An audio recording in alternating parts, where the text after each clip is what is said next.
Good evening. నేను Venkat 10 TV sir. Hi sir. అంటే మిమ్మల్ని చూస్తుంటే నాకు అసలు పవన్ కళ్యాణ్ గారు గుర్తు వస్తారండి నిజంగా.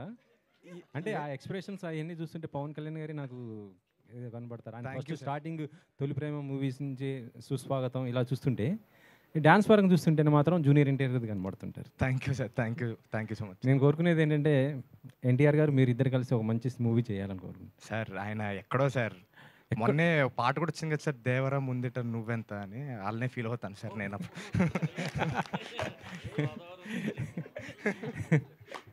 కానీ ఏదో రోజు మీరు కూడా అంత స్టార్ అవుతారండి. Thank you sir. Thank you sir. So అంటే మీకు ఈ కథ చెప్పినప్పుడు అంటే బన్నివాస్ గారికి చెప్పినప్పుడు ఆయన అసలుకి బాగా నవ్వి నవ్వి నవ్వి నొప్పి వచ్చాయండి. మరి మీకు చెప్పినప్పుడు మీకు ఎలా అనిపించింది అసలు? నాకు అలా అనిపించింది కాబట్టి ఈరోజు ఇక్కడ ఉన్నానండి. సో అంజి గారు ఆయన నరేషన్లోనే ఆ పవర్ ఉందండి. అంటే చూసినట్టుగా కనపడుతుంది అనమాట సినిమా. సో ఫస్ట్ ఆయన నరేట్ చేసినప్పుడు బీభత్సంగా నవ్వేశాను నేను కూడా. ఆల్మోస్ట్ ఒక 3 గంటలు విన్నాం కదా సార్ ఆ రోజు నరేషన్. సార్ 3 గంటలేంది సార్, మీరు చెప్పకండి సార్. సో నవ్వుతూనే ఉన్నానండి కంటిన్యూస్గా. అంటే 3 గంటలు చెప్పారని చెప్పట్లేదు, మధ్యలో మేము నవ్వడానికి టైం తీసుకుంటున్నాం కాబట్టి అంతసేపు పట్టింది. సో తప్పకుండా అందరూ ఆడియన్స్ కూడా అలానే ఫీల్ అవుతారు, థియేటర్లో అలానే నవ్వుతారని భావిస్తానండి. వాసు గారికి సార్, యాక్చువల్లీ ఆగస్ట్ 15th మేము పుష్ప 2 అని ఎక్స్పెక్ట్ చేసాం అప్పుడు కదా, అందరం అదే అనుకున్నాం.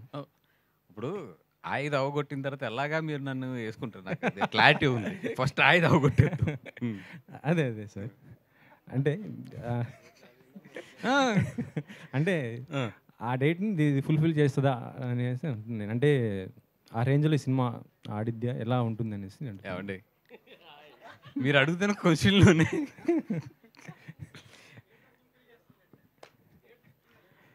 థియేటర్స్ ఫుల్ అవుతే నాకు హ్యాపీ. ఫస్ట్ ఆ సినిమాతో కంపారిజన్ ఇవన్నీ కాదు, కానీ ఆగస్ట్ 15 చాలా సినిమాలు కూడా వస్తున్నాయి దీంతో పాటు. ఇప్పుడు మా ఇదంతా ఎక్కడ ఉందంటే ఇప్పుడు నేను థియేటర్లు పట్టుకోవాలి ఫస్ట్ టైం నేను కూడా, ఎందుకంటే అన్ని సినిమాలు రిలీజ్ అవుతున్నాయి.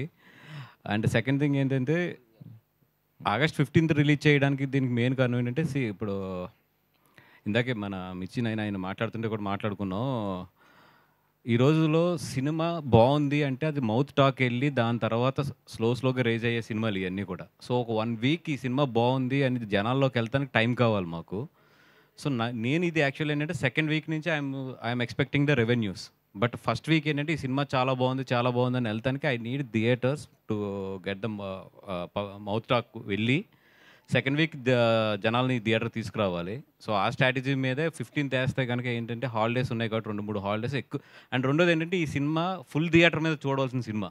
అట్లీస్ట్ ఒక 50% ఆఫ్ ద థియేటర్ ఉంటేనే ఈ సినిమా ఒక కిక్ తెలుస్తుంది. అందుకని చెప్పి కంపల్సరీ కొంచెం థియేటర్లు తక్కువ ఉన్నా టైట్ అయినా కూడా నేను ఏమంటుంది దేనికి కంపల్సరీ ఆ డేట్ వేయమని ఎందుకు చెప్తున్నానంటే బికాస్ 50% థియేటర్స్ కంపల్సరీ మాకు వస్తాయి కాబట్టి హాలిడేస్ కాబట్టి. అంతమంది ఉంటే ఎప్పుడు ఏంటంటే జనాలు ఎక్కువ ఉంటే లాఫ్ ఎక్కువ బాగుంటుంది. అందుకని చెప్పి స్ట్రాటజిక్గానే ఆ రోజు వస్తున్నాం.